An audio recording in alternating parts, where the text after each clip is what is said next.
Bonsoir à toutes et à tous. Nous sommes très heureux que vous êtes assez nombreuses et nombreux parce que nous avons eu un doute existentiel.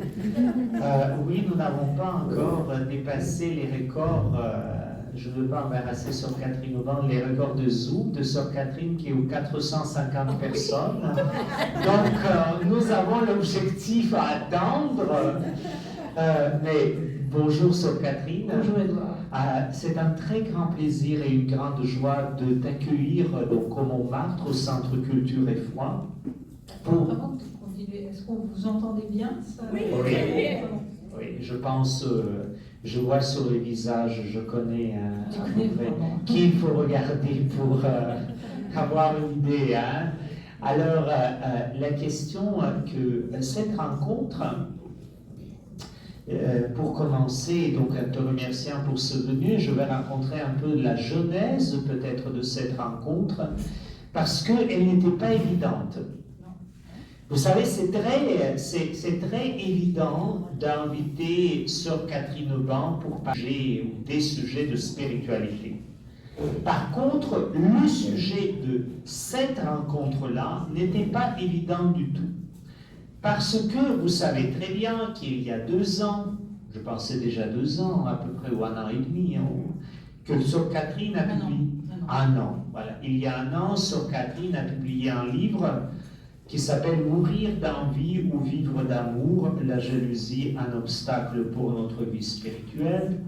Et nous avons parlé du sujet, de ce livre, de tout ce qui est lié autour. Et cette année, Sœur Catherine a publié un livre qui s'appelle, en co-auteur avec donc, un autre auteur, Alberto Fabio Ambrosio, mais le livre qui s'intitule « À genoux de corps et de cœur ».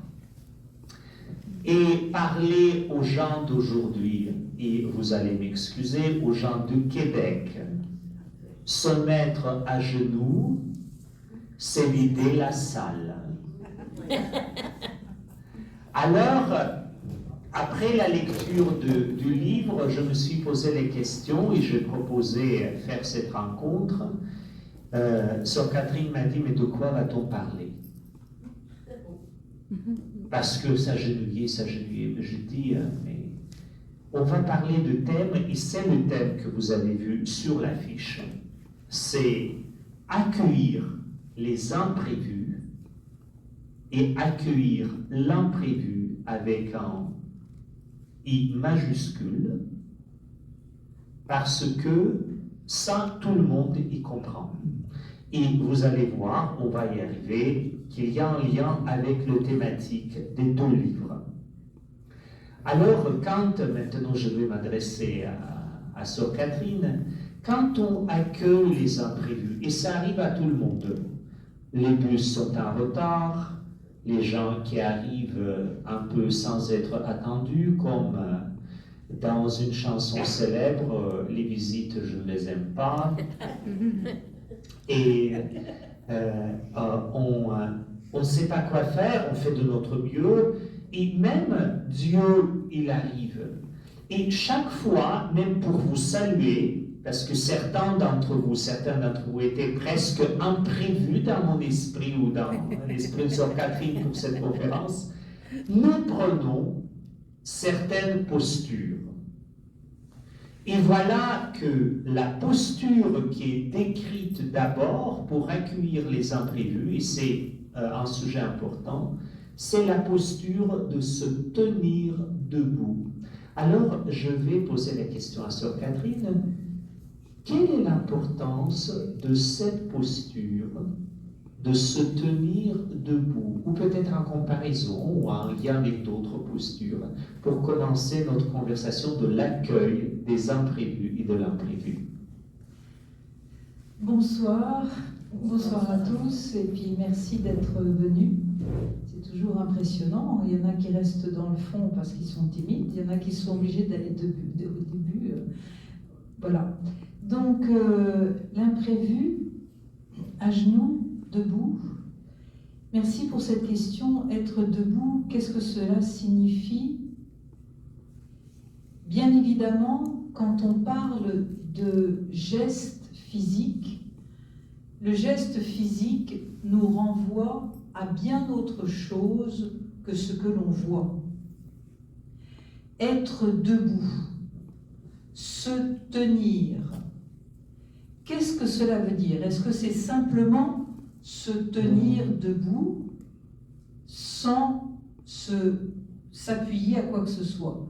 Est-ce que c'est simplement cette posture qui nous intéresse?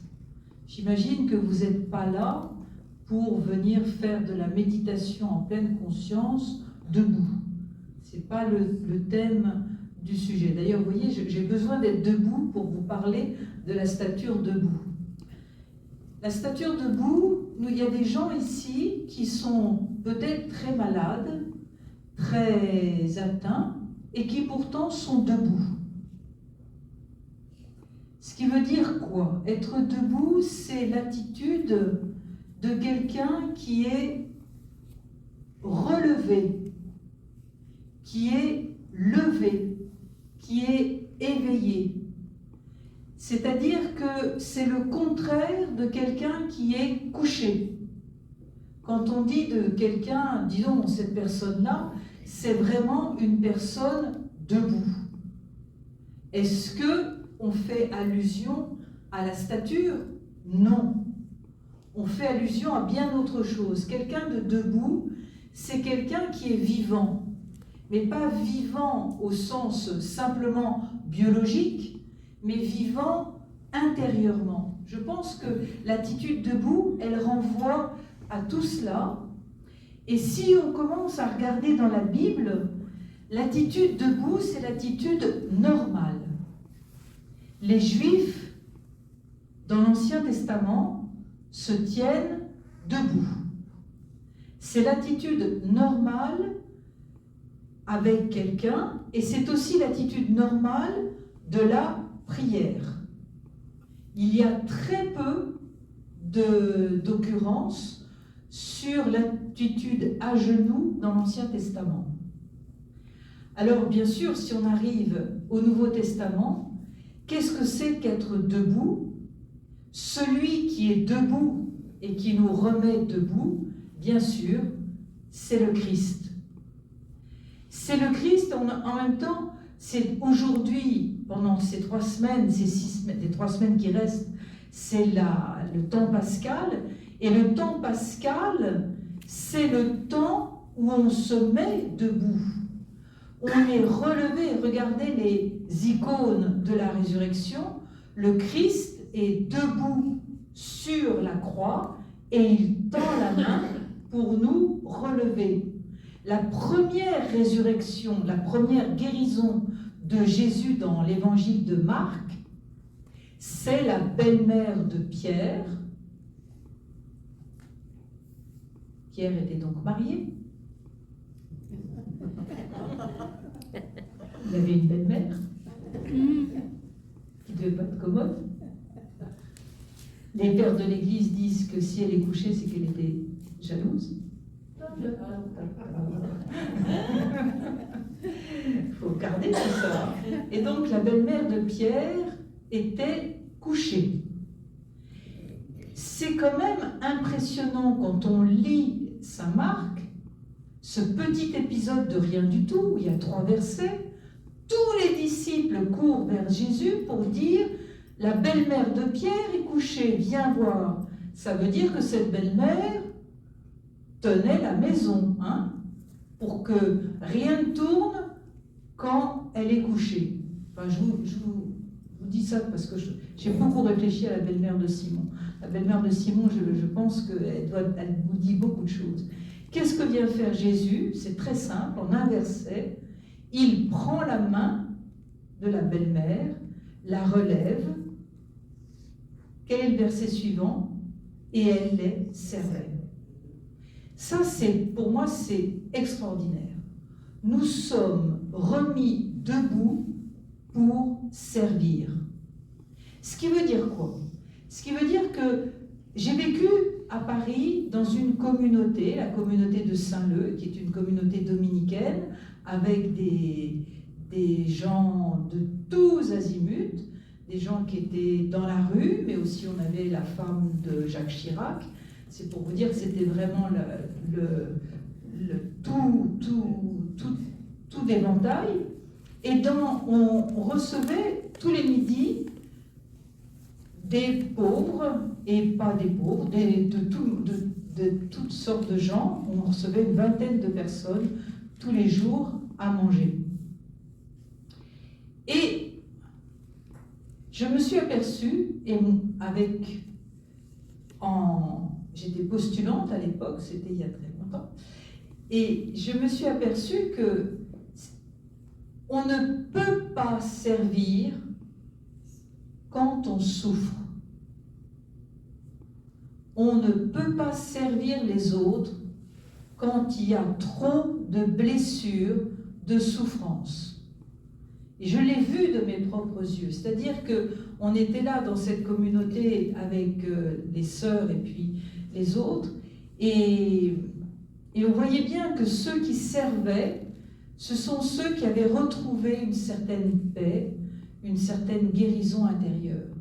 Quand on n'est pas bien, on ne peut pas servir. Et donc, j'ai toujours relié cet épisode de Marc où Jésus prend la main de la belle-mère de Simon et la relève. Il la relève de quoi? On ne le saura pas. On peut imaginer si elle est couchée, je vous dis, les pères de l'Église disent qu'elle était furieuse que Jésus ait pris son gendre et que donc sa fille reste seule. Intéressant, hein? Faut imaginer comment ça se passait la vie familiale là-bas. Et donc, certainement une forme de jalousie, toujours est-il que, voilà, Jésus relève et remet debout. J'aime beaucoup aussi l'épisode de Zachée. Je ne sais pas si vous aimez Zachée, moi je l'aime beaucoup. Ce petit bonhomme qui veut voir Jésus, qui n'a pas peur du ridicule, hein, quand même. Il monte sur un arbre, et puis là, il ne voit pas, il est vu. Et ce qui est très intéressant, c'est que donc il est vu, et Jésus va chez lui. Qu'est-ce qu'ils se disent? Là encore, on ne sait rien. Mais les fruits sont là. Zachée n'est plus le même. Il a été remis dans son axe vertical. Je pense que être debout, c'est ça, c'est être dans son axe vertical à la bonne place au bon moment. Voilà ce que c'est pour moi être debout, c'est de faire finalement une attitude de liberté. Et c'est pour ça que les guérisons de Jésus, où finalement à chaque fois Jésus remet debout, hein, il nous remet en marche. Et puis je conclurai cette petite chose en disant, Marie, la mère de Jésus, posons-nous la question, quelle attitude a-t-elle? Marie, quand elle entend l'ange, Marie, quand elle va voir Élisabeth, Marie, quand elle est aux noces de Cana, Marie, quand elle est au pied de la croix, Marie, quand elle est dans la chambre haute, une attitude toujours debout, vivante, dynamique, en mouvement. Voilà ce que c'est que debout. Pour être debout, pour bien se tenir dans cet axe vertical, il faut avoir une place dans notre corps qui doit bien fonctionnelle, parce que c'est elle qui tient à cet axe vertical. Et ce sont des genoux. C'est là, vous voyez, on va voir un peu s'opérer la transition. En fait, pour être debout, il ne s'agit pas d'avoir juste des bons pieds. Il faut avoir des bons genoux. Alors, Sœur Catherine, pouvez-vous nous parler un peu des genoux? Alors, on a tous des genoux. Moi, je vous propose que vous touchiez vos genoux. Les genoux, c'est très très important. Les genoux, c'est le symbole de la force dans la Bible. Quand on veut décrire quelqu'un qui a peur, il a les genoux qui flageolent. Donc, par opposition, et saint Thomas d'Aquin le dira la même chose, les genoux sont le symbole de la force. Plier les genoux, ça veut dire remettre sa force à quelqu'un. Donc c'est un geste qui est tout sauf anodin. On ne se met pas à genoux devant n'importe qui. Vous êtes d'accord? Oui. Se mettre à genoux, c'est vraiment dire à la personne devant qui on se met à genoux, j'ai totalement confiance. Parce que c'est tout bête ce que je vais vous dire, mais quand on est à genoux, on ne peut pas marcher. On est fixé dans une attitude. C'est donc une attitude excessivement importante, fondamentale et complexe en même temps.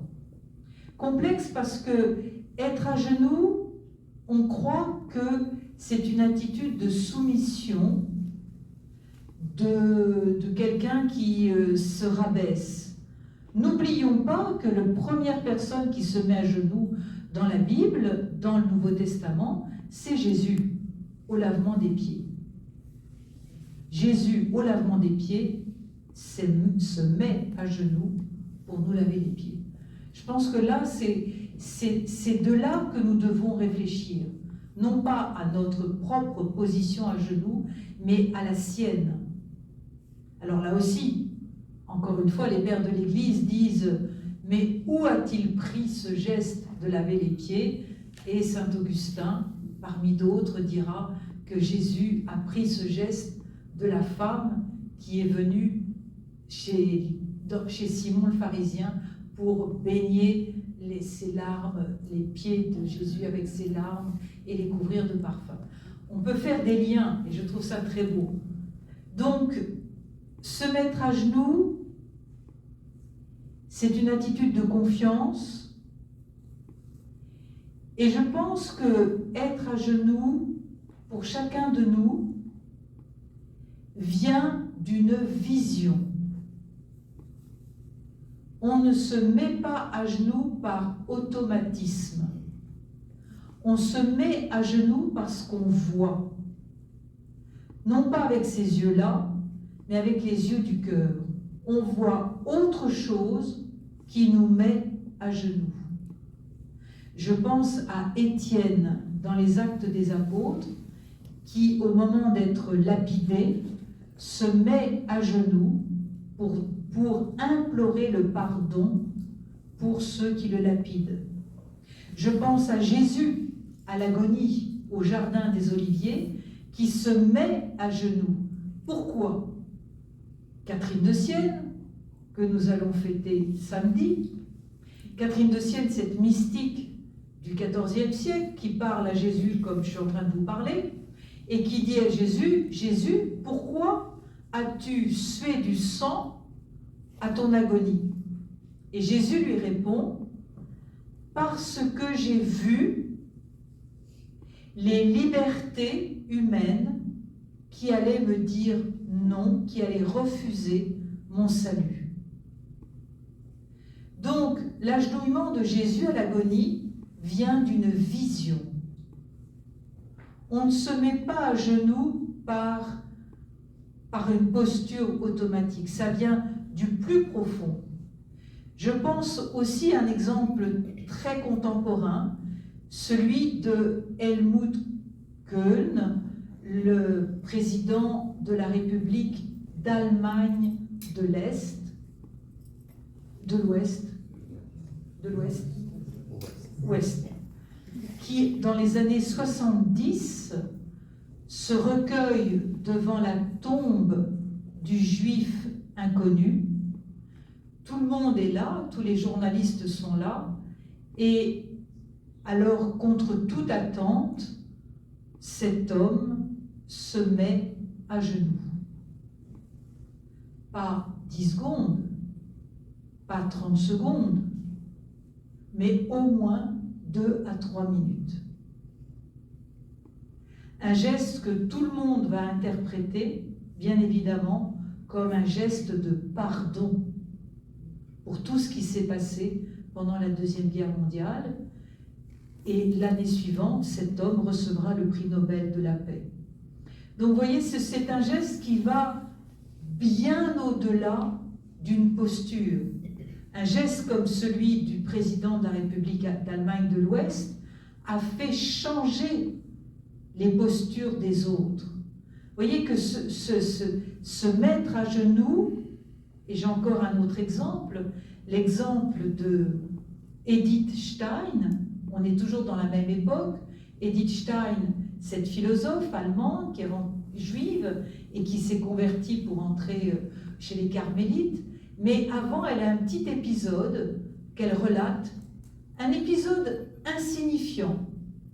Edith Stein n'est pas encore croyante, elle est professeure, vous le savez, de phénoménologie avec Husserl, et elle fréquente des protestants, des juifs, et un jour elle rentre dans la cathédrale de Münster, une cathédrale vide, où on entre un peu comme ça, et qu'est-ce qu'elle voit? Elle voit une femme qui rentre avec ses commissions, et cette femme s'agenouille. Edith Stein dit, c'est la première fois que je vois ça. Elle s'agenouille pour un dialogue avec celui qu'elle vient rencontrer. Edith Stein écrit, je n'ai jamais oublié cela. C'est-à-dire que Edith Stein, elle a vu bien autre chose qu'une position à genoux. Elle a vu le cri, la prière, le dialogue de cette femme avec son Dieu. Donc vous voyez que cette posture à genoux, elle nous entraîne dans des profondeurs et dans une intensité de la relation. On a parlé tout à l'heure avec Édouard du lien.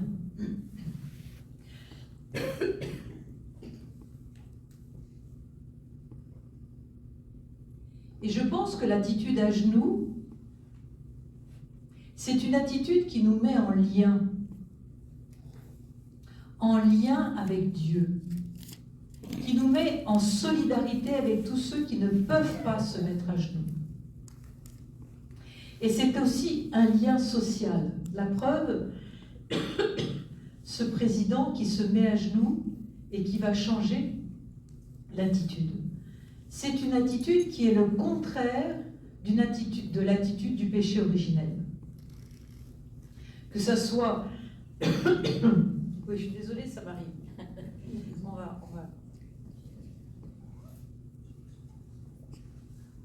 Que ce soit Adam et Ève qui prennent la possession, qui prennent le fruit défendu, que ce soit Caïn et Abel, Caïn qui tue son frère, que ce soit la tour de Babel, eh bien je crois que l'attitude à genoux, c'est l'attitude toute à genoux de cœur et de corps, c'est l'attitude complètement inverse de ces trois péchés originels. C'est une attitude de confiance, c'est une attitude où l'on retrouve l'intériorité, le dialogue, et c'est une attitude où on est dans le souvenir, dans la mémoire vivante devant qui on s'agenouille. Il y a 2 ans, nous avons été mutés de Sénégal en Suisse pour un mandat professionnel de 2 ans. Nous avons dû tout déménager et faire transporter nos biens dans un garde-meuble en France en attendant de s'installer en Suisse. Arrivés en Bretagne pour des vacances avec nos enfants, au bout de 2 jours, nous recevons un appel téléphonique du responsable de l'entrepôt.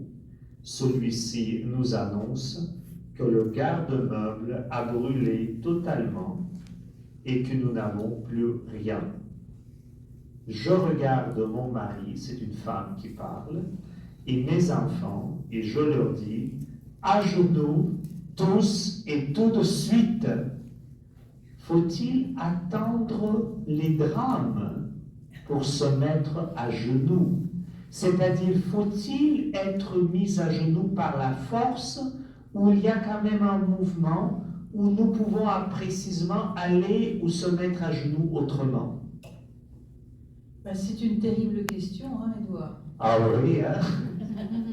Parce que je pense que ce témoignage que j'ai entendu, si je l'ai marqué, c'est que ça m'a terriblement surprise une catastrophe, et cette femme pense avec son mari à se mettre à genoux pendant 1 heure, non pas pour intercéder, mais pour louer le Seigneur à genoux.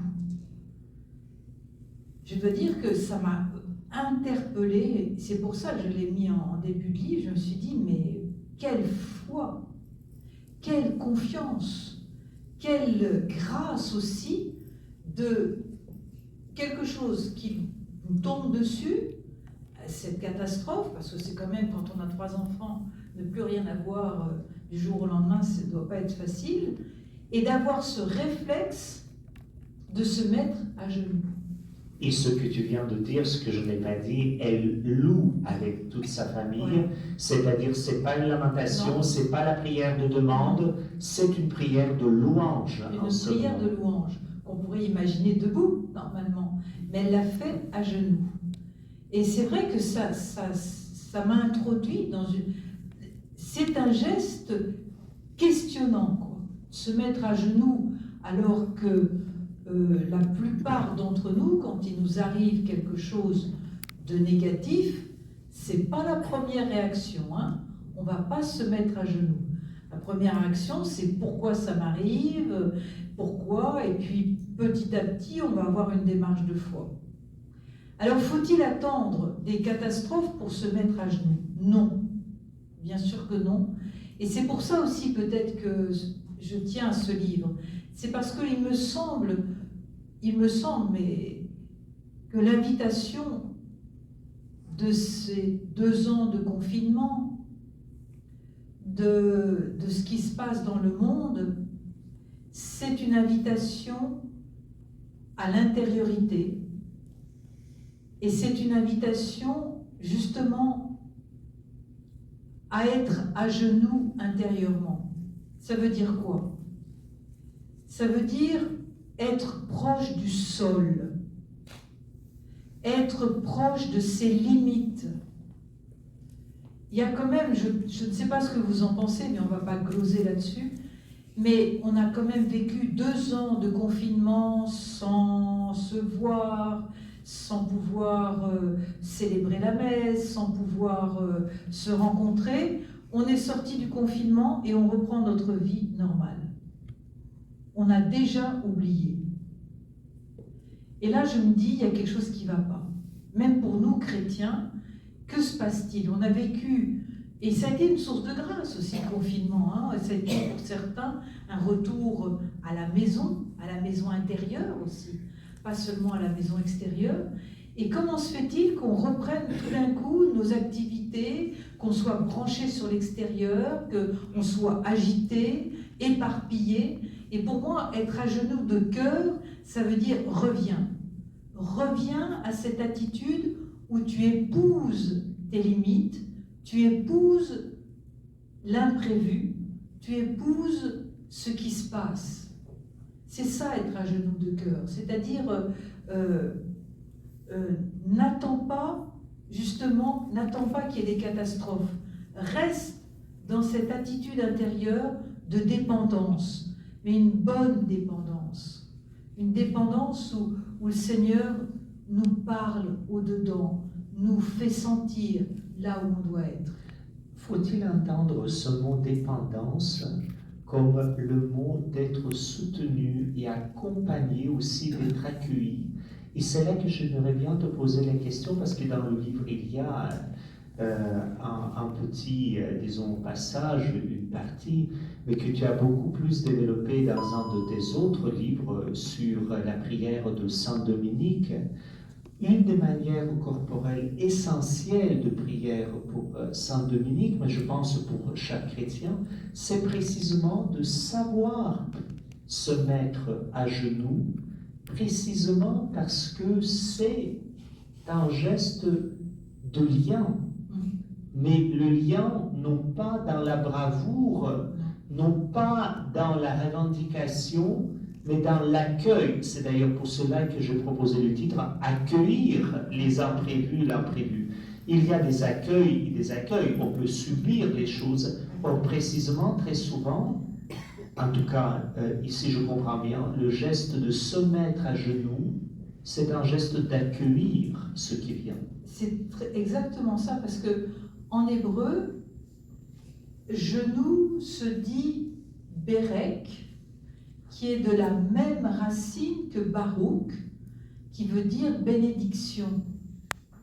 Ça veut dire quoi? Ça veut dire que les grands-pères, Jacob, etc., mettent dans l'Ancien Testament les petits-enfants sur les genoux, ce qui veut dire qu'ils font partie de la filiation, de la descendance.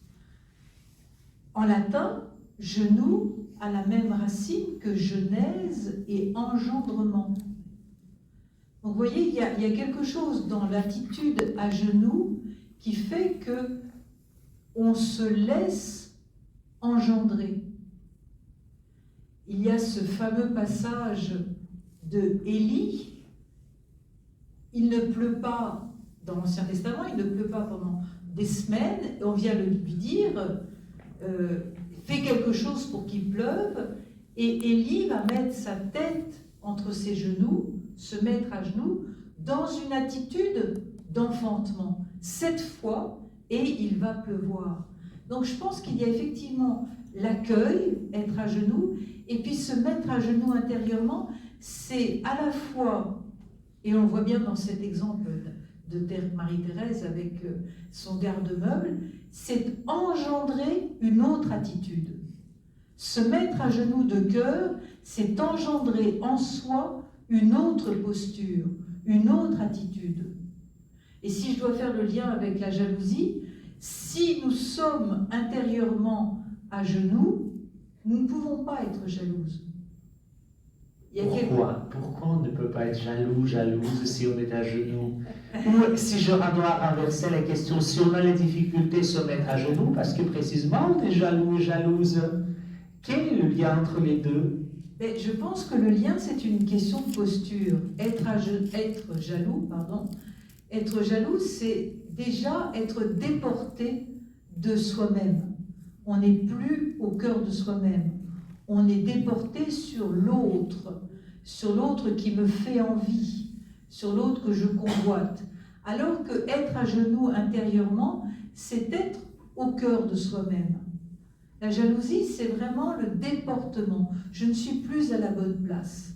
Je ne suis pas à la bonne place. Je ne suis pas là où je devrais être. Je convoite ce qu'est l'autre. Je veux ses qualités. Je veux sa maison. Je veux sa Porsche. Et alors que être à genoux dedans, c'est être en état, comme vous l'avez dit, d'accueil. C'est d'être très réceptif. Le jaloux n'est pas réceptif. Il veut prendre. Parce que bien sûr, ici, personne n'est jaloux. Je ne parle que de mon expérience. Oui, ça c'est toujours délicat. Oui. Ce qui est vrai qu'on dit, et c'est d'ailleurs l'auteur qui avec toi coécrit la chose, Alberto Fabio Ambrosio, il dit, et tu l'as souligné aussi, c'est que quelqu'un qui très souvent, lui il appelle ça les difficultés psychologiques. Toi tu abordes plus côté spirituel et intériorité. Mais tous les deux vous dites que quand il y a les questions de genoux, de leur force ou de leur affaiblissement, ça manifeste la force de puissance de vie. Et donc Alberto Fabio Ambrosio, il même dit celui qui n'est pas, ou celle qui n'est pas capable de tenir sur ses genoux, il y a quelque chose qui s'est passé dans la vie de cette personne. il y a comme un chamboulement, il y a une perte. Alors comment toi tu distinguerais ces côtés physiques, je dirais physiologiques, et aussi le côté peut-être d'intériorité? Comment se tenir debout quand les genoux fléchissent? Et ce n'est pas parce qu'on est debout et on ne se genouille jamais, on va être fort et soi-même. Non, c'est très très important. Et puis j'imagine que certains et certaines d'entre vous ne peuvent plus se mettre à genoux. Alors ils doivent se dire, mais alors comment on fait? Parce que moi-même aussi j'ai du mal à me mettre à genoux maintenant, donc je le regrette aussi beaucoup. Et c'est d'autant plus paradoxal, je me dis, je fais un livre là-dessus, et puis j'arrive. Il y a des fois où je n'arrive plus à tenir 5 minutes sur mes genoux.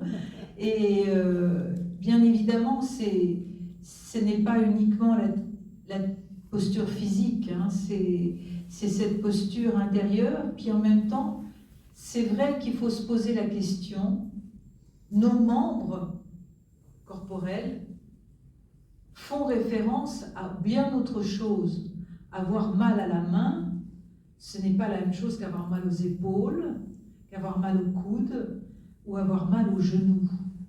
Je ne vais pas faire de la psychologie de café de commerce, mais c'est sûr que le genou, c'est quelque chose. Avoir mal au genou, c'est avoir mal au fait d'avancer.